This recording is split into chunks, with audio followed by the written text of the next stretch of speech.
आज कीर्तन ग्रंथ के 27वें प्रकरण का मंथन सतगुरु करेंगे। चरण को करूं सुप्रेम प्रणाम। अशुभ हरन मंगल करन धनि श्री देव चंद्र जी नाम। श्री प्राणनाथ निज मूल पति श्री महराज सुना।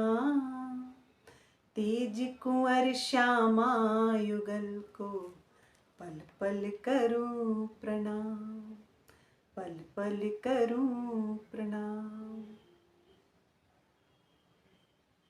प्रेम प्रणाम जी सुंदर साथ जी।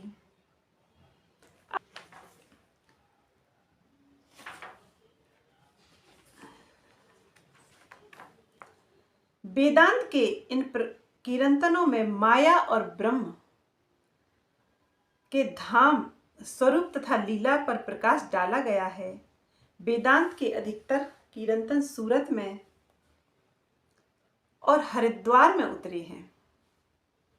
महामती जी कहते हैं, कहो कहो जी ठोर ने चल बतन ब्रह्म को।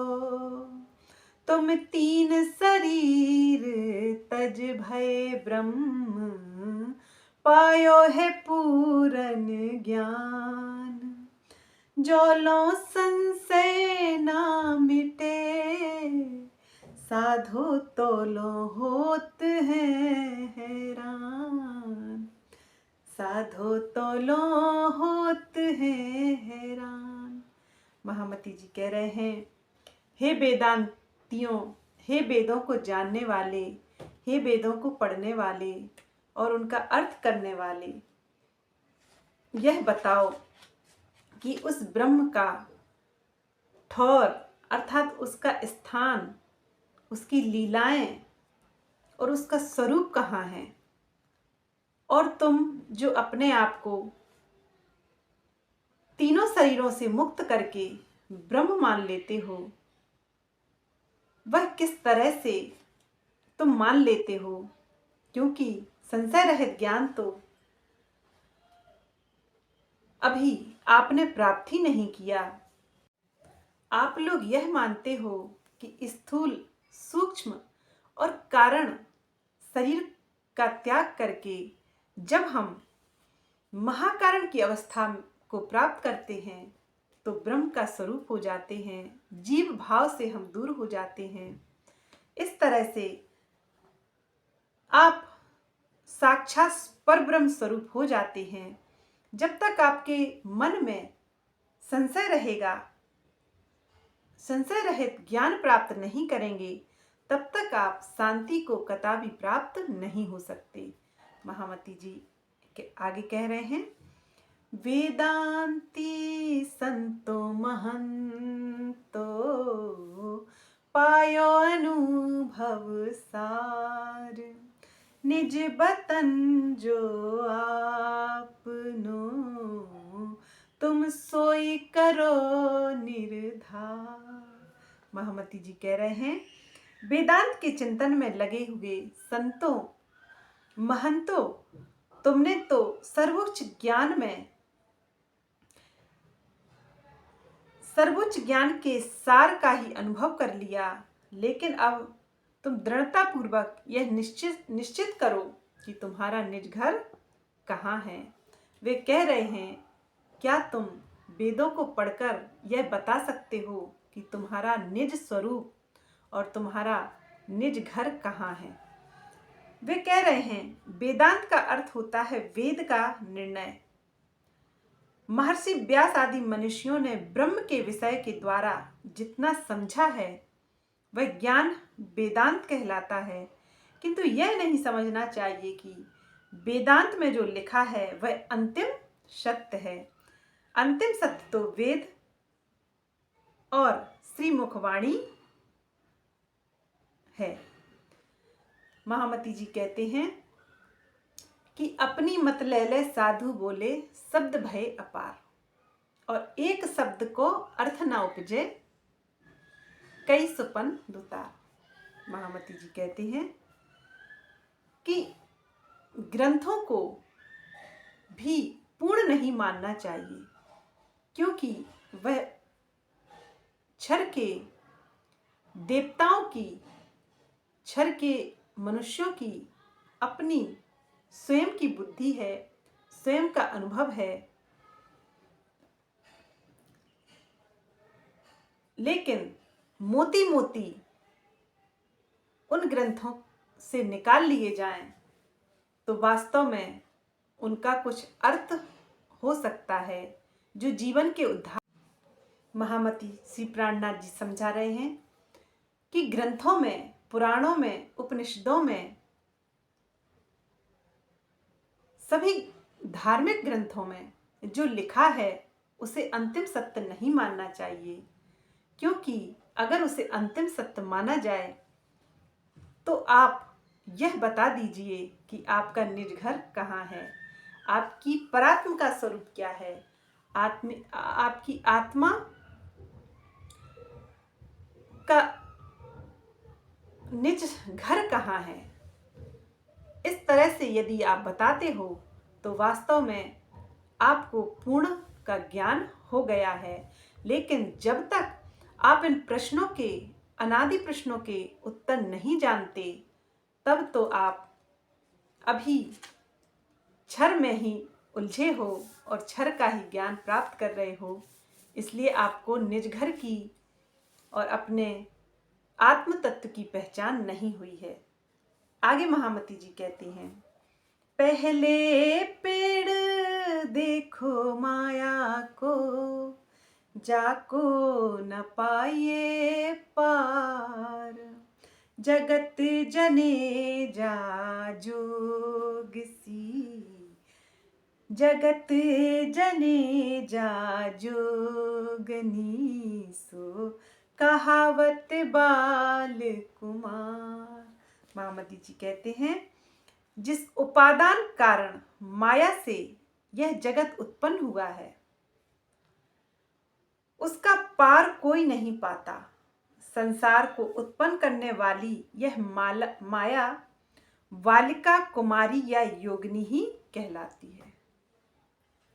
महामती श्री प्राणनाथ जी समझा रहे हैं कि उपादान कारण उसे कहते हैं जिससे कोई वस्तु निर्मित की जाए। जैसे मिट्टी से घड़ा बनाया गया तो यहाँ मिट्टी उपादान कारण है और कुम्हार निमित्त मात्र है। उसी प्रकार से इस माया से सारा संसार उत्पन्न हुआ है। उपनिषदों में कहा गया है कि यह माया को प्रकृति जानो और इसके स्वामी को ब्रह्म। लेकिन जिस तरह से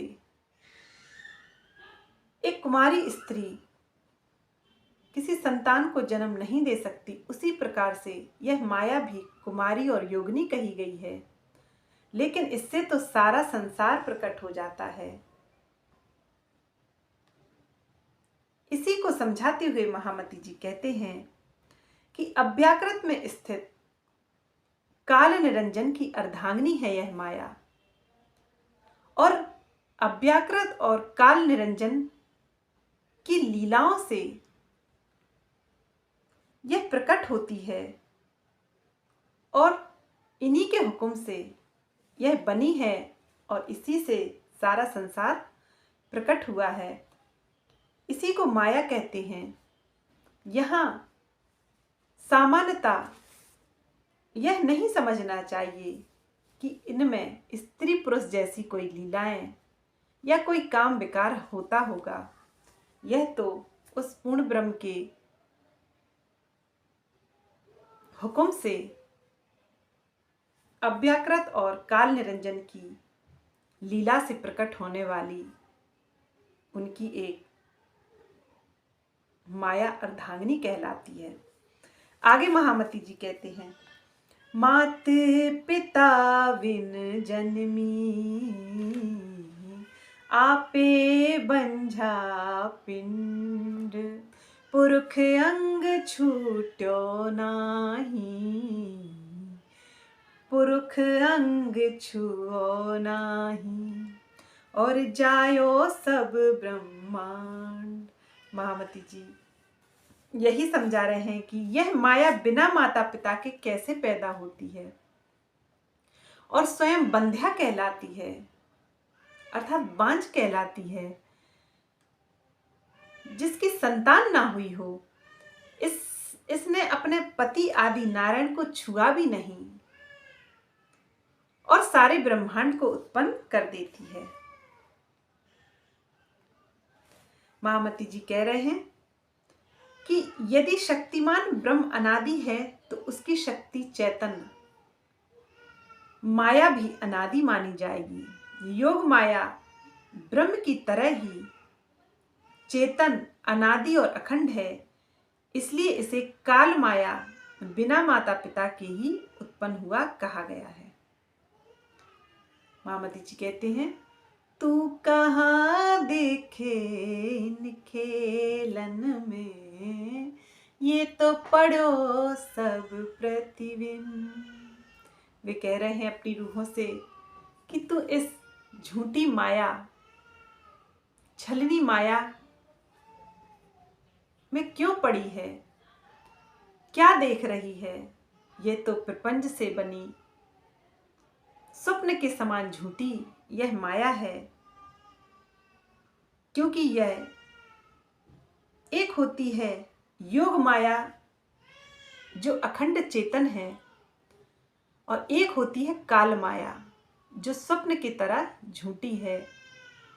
यह ब्रह्म के हुक्म से संसार को प्रकट करने का कार्य करती है, और महाप्रलय में यह लीन भी हो जाती है। आगे महामती जी कहते हैं, आदि नारायण के संकल्प मात्र से मोह तत्व की उत्पत्ति हो जाती है, और इसमें स्थूलता होनी प्रारंभ हो जाती है, अर्थात मोह तत्व के पश्चात अहंकार की उत्पत्ति हो जाती है, और इसके पश्चात सृष्टि रचना प्रारंभ हो जाती है। इसे ही कहते हैं बिना पुरुष ब्रह्म को छुए ही सृष्टि रचना करना। आगे महामती जी कहते हैं, आद अंत या को नाही, रूप रंग रेख, अंग न इंद्री तेज न जोत, ऐसी आप अले। इस माया का ना तो आदि है और ना अंत है, इसका कोई रूप रंग और चिन्ह भी नहीं है, और ना ही अंतःकरण और इंद्रियां, इसमें तेज या ज्योति भी नहीं है। इस प्रकार यह पूर्णता अदृश्य है। प्रकृति काल माया का सूक्ष्मतम रूप मोह तत्व है, और जिसका ओर छोर जानना मानवीय बुद्धि से संभव नहीं है, इसलिए ही इसे आदि अंत से रहित कहा गया है। आगे महामती जी कहते हैं, आगे महामती जी कह रहे हैं, जल जिमी ना तेज वाए, ना सोहम शब्द आकाश, तब ये याद अनाद की, जब नहीं चेतन प्रकाश।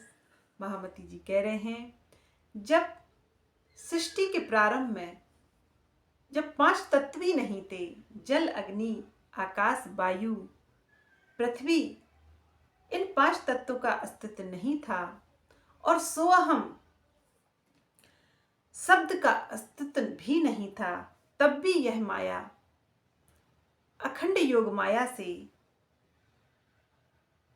अतः उस अनादि योग माया से प्रकट होने वाली यह काल माया थी। लेकिन जब आदि नारायण का प्रकटन हुआ, तब यह माया अस्तित्व में आई, और एको अहम बहुश्याम जब कहा, तब इस माया का विस्तार होना शुरू हुआ। आगे महामती जी कहते हैं, प्रकृति पैदा करे ऐसे कई इंद आलम, ए ठोर माया ब्रह्म सब लिख त्रिगुण किया तम। वे कह रहे हैं, अव्याकृत में स्थित सुमंगला शक्ति मोह तत्व का प्रकटन होता है। इसमें अव्याकृत पुरुष प्रतिबिंब होकर आदि नारायण का रूप ले लेता है। अक्षर का मन अव्याकृत स्वप्न में होने से स्वयं को आदि नारायण के रूप में देखते हैं। इसे ही चेतन का प्रकाश होना कहा गया है। या में महाविष्णु मन थे त्रिगुण। फिर अनादि माया से काल माया के प्रकट होने का कारण है। इसे ही आदि अनादि कहा गया है। फिर उस आदि नारायण के मन से ब्रह्मा विष्णु महेश त्रिगुण की उत्पत्ति होती है और यहीं से माया का विस्तार प्रारंभ होता है। यह माया काल माया है। श्री मुखवाणी में स्पष्ट रूप से कहा गया है, उपजयो मोह सुरत संचरी खेल हुआ माया विस्तरी। जब मोह सागर की उत्पत्ति हुई, फिर आदि नारायण की उत्पत्ति हुई, फिर एको अहम बहुश्याम से त्रिगुण की उत्पत्ति हुई, उसके बाद माया का विस्तार बढ़ता गया और यह अथाह जल से सारी सृष्टि उत्पन्न हुई, जिसका आज तक किसी ने बिना तारतम्य ज्ञान के थाह नहीं पाई। कोई भी इस भवसागर को जान ना पाया, और जब जान ना पाया तो इससे पार भला कोई कैसे जा सकता है। महामती जी ने इस भवसागर को पार करने का एक ही उपाय बताया है। उस ब्रह्म को जान लेने के बाद इस संसार में इस भवसागर से पार हो जाती है। ऐसी रूह महामती जी ने इस तरह से भवसागर से पार होने का उपाय बताया है। आगे महामती जी कहते हैं, पढ़ पढ़ था के पंडित करी न निर्णय किन, त्रिगुण तिरोलोकी होए के खेले तीनों काल मगन। बड़े बड़े पंडित धर्म ग्रंथों को पढ़ पढ़ कर थक गए, लेकिन कोई भी माया की स्पष्ट पहचान न कर पाया। त्रिगुणात्मक ब्रह्मा विष्णु महेश स्वरूप भी माया में ही प्रकट हुए। तीनों लोक पृथ्वी स्वर्ग और बैकुंठ भी माया से ही बने हैं। भूत भविष्य और वर्तमान इन तीनों लोकों में माया की ही मग्न करने वाली लीला चलती है।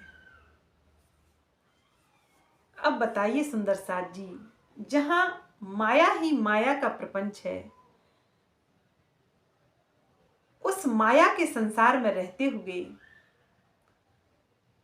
बिना तारतम्य ज्ञान के भला इस माया को पार कोई कैसे कर लेवे?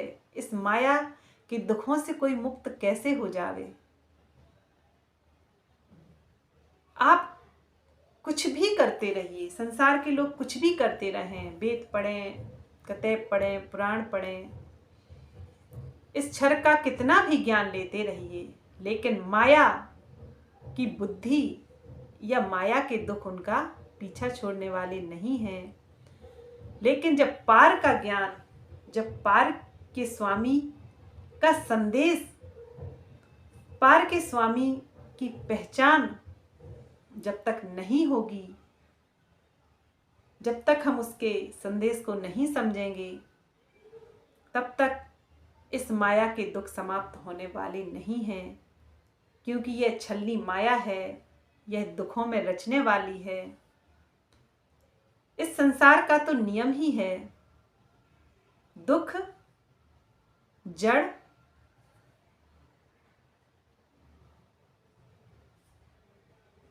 जब दुख और जड़ में रहेंगे तो फिर सुकून कहाँ से पाएंगे सुंदर साथ जी। इसलिए अखंड सुखों का आनंद लेने के लिए उस पूर्ण की पहचान करना बहुत ही आवश्यक है। आगे महामती जी कहते हैं, विष्णु ब्रह्मा रुद्र जन्मे, हुई तीनों की नार, और निर्लेप काहू ना ले पही, नारी है पर नाही आकार। वे कह रहे हैं, मोह सागर में प्रकट हुए आदि नारायण के संकल्प से ब्रह्मा, विष्णु और शिव का जन्म होता है। इनकी अर्धांगिनी क्रमशः सरस्वती, लक्ष्मी और पार्वती के रूप में माया ही लीला कर रही होती है। यह माया ऐसी निर्लेप, लिप्त या आसक्त न होना है कि किसी भी बंधन। महामती जी समझा रहे हैं, शक्ति और शक्तिमान एक दूसरे के अभिन्न अंग हैं। इन्हीं से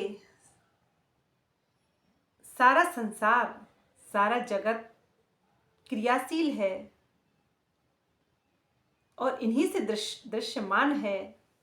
तीन गुण इन्हीं से प्रकट हैं, लेकिन अलंकारिक रूप में उन्हें पति पत्नी कह दिया गया है। वैसे यह शक्तियां हैं जो क्रमशः लक्ष्मी, पार्वती और सरस्वती के रूप में यह शक्तियां ही कार्य करती हैं। और इन शक्तियों के स्वामी ब्रह्मा, विष्णु, महेश हैं।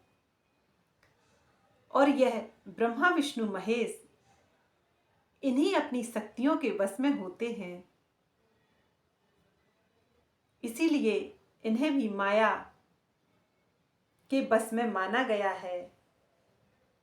इनकी अर्धांगिनी सरस्वती, लक्ष्मी और पार्वती को ही माया का स्वरूप कहा गया है। जैसे ब्रह्म की माया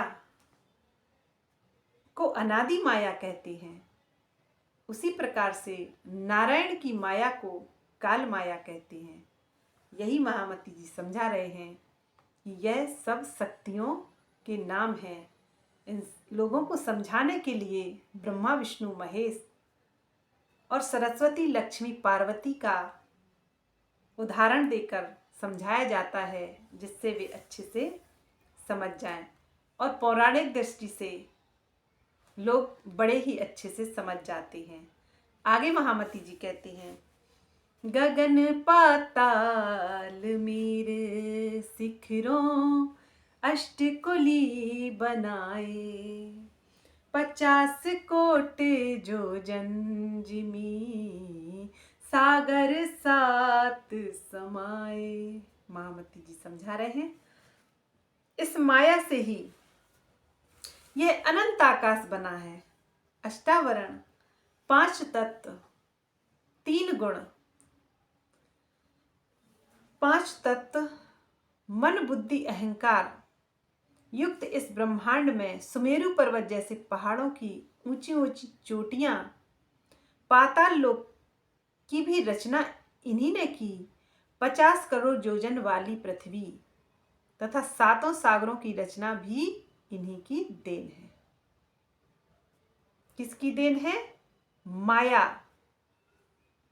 की। माया से ही सारा संसार, उस भव सागर, उस मोह सागर सहित समस्त जीव सृष्टि,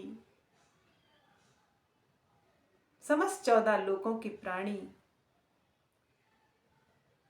इसी से ओतप्रोत हैं, इसी के बस में हैं। जब त्रिगुण बस में हैं तो फिर भला इन जीवों को कौन छुड़ा सकता है इस माया से। इसलिए बार बार महामती जी कह रहे हैं कि माया से छूटने का एक ही उपाय है, उस पूर्ण ब्रह्म की पहचान कर लेना, स्वयं के आत्म तत्व की पहचान कर लेना और संसार को जाग कर देखना। जो जाग कर संसार को देखेगा वह निश्चित ही माया की शक्तियों को जान लेगा। फिर यह नारी उन रूहों का कुछ नहीं बिगाड़ सकती जिन रूहों ने जागना सीखा, जाग कर देखना सीखा। क्योंकि माया भी उसकी है और रूहें भी उसकी हैं। माया को आदेश मिला है कि ये मेरी रूहें जिद करके दुख का खेल देखने की जिद करके इस संसार में आई हैं और ये कह रही हैं कि मैं आपको नहीं भूल सकती, हे प्राणेश्वर मैं आपको कभी नहीं भूल सकती, चाहे माया का प्रभाव कितना ही हम पर पड़ जाए। तो माया को आदेश मिला कि जाओ, अब ये कार्य तुम्हें ही करना है, तुम्हें ही इनकी हांसी करानी है, क्योंकि ये तुमको उल्लंघना चाहती हैं। तो माया तो अपना पूर्ण रूप से कर्तव्य निभा रही है। वह छल में हमेशा ही हमें फंसाने की कोशिश करती है, लेकिन हम उस पूर्ण प्राणेश्वर को भूल गए हैं और उसको याद नहीं करते, उसका ध्यान नहीं करते। हम अपना वचन भूल गए हैं और माया अपना वचन निभा रही है। बस यही अंतर है, वह भी नारी और हम भी नारी। अब देखते हैं कौन जीतती है।